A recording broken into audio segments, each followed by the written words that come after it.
Question 5. A polygraph test is used to determine whether people are telling the truth or not, but is not completely accurate. When a person tells the truth, they have a 20% chance of failing the test. Each test outcome is independent of any previous test outcome. 10 people take a polygraph test and all 10 tell the truth. All right, so let's underline or highlight important information. So we've got a 20% chance of failing the test, even if you tell the truth. Okay, so then therefore we have an 80% chance of passing the test, when they tell the truth, or when these people who are doing the test.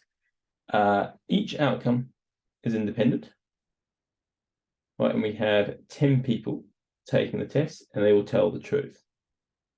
All right, so we have so there's two outcomes in this question. We have passing and failing.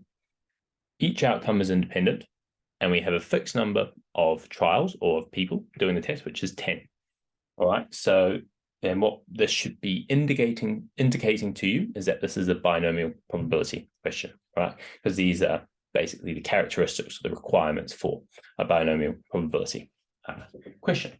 And the way we denote a binomial probability question is we usually use the random variable x as sort of a standard in maths.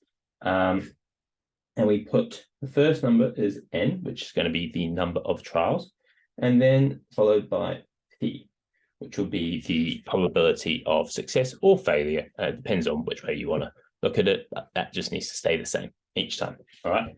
So I'm going to head on to the side of we're going to look at it from a passing perspective. Okay. So if 20% chance of failing, that means 0.8 or 80% pass rate. All right, so we're going to say the number of trials is 10. So we've got a fixed number of people, which is 10. We're going to say P is equal to 0.8.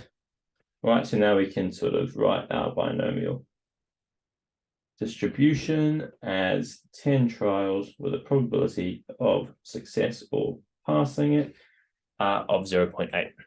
Okay, so part A asks us to calculate the expected number of people who will pass this polygraph test.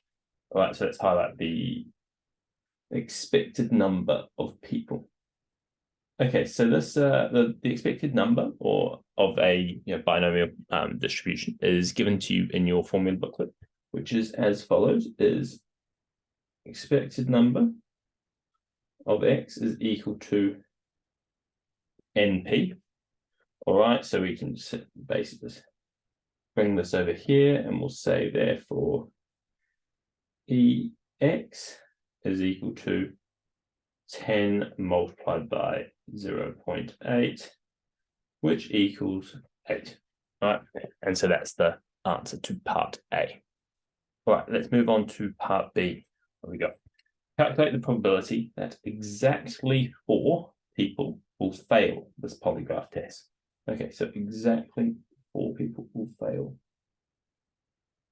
Okay, all right. So if exactly 4 are going to fail, then that means you've got to ask yourself how many will then have to exactly pass, or how many will pass. All right, and that means if we have 10, that means 6 will have to pass. All right. So part B is asking us to calculate probability of x equal to 6. Because we're coming at it from a perspective of passing the test, we're trying to be positive, I suppose. You're more than welcome to look at it from a failing perspective, and you put 0.2 here, and then the question would be you put x is equal to 4 in this bit.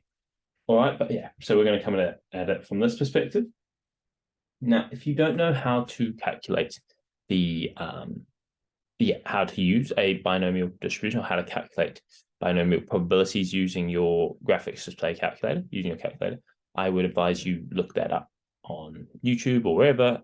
Find a manual and find out how to find binomial probabilities. It's very important for the course. Okay, so I have this little app here. Okay, binomial or probability distributions, and so we're going to come down to binomial distribution. We had the number of trials being 10. probability of success being 0.8, and then our number x is equal to 6. You got to make sure that you've got x is equal to here. All right, and there we have our answer, 0.088080. And if we round that to 3 significant figures, we'll get 0.0881. All right, so that will be our answer to part B. All right, so here we go. 0.0881. All right, lovely. Now let's move on to part C. Determine the probability that fewer than 7 people will pass this polygraph test. Let's highlight the idea of fewer than 7 people, and actually, yeah, will pass. Right. So if we write that down here, all right, so this question is asking us to find when the probability of x is less than 7. So you'll notice that on my little calculator here, if when I go less than, I have to add in the equal sign here, okay? So in order to calculate that, I'm going to have to say, because we've got discrete data here, all right, so one person counts for one person, we can't have half a person. This probability is going to be the same as x being less than or equal to 6. And funnily enough, it's the same number from last time, so I've actually got that over here, and that turns out to be 0.121, rounded to 3 significant figures. Let's put that in 0.121. Okay, and so that is the answer to question 5. I will stress that if you don't know how to find these out with your calculator, to research that yourself, because every calculator is a little bit different, and your calculator will be able to do most of the heavy lifting in this question for you. Okay, so let's move on.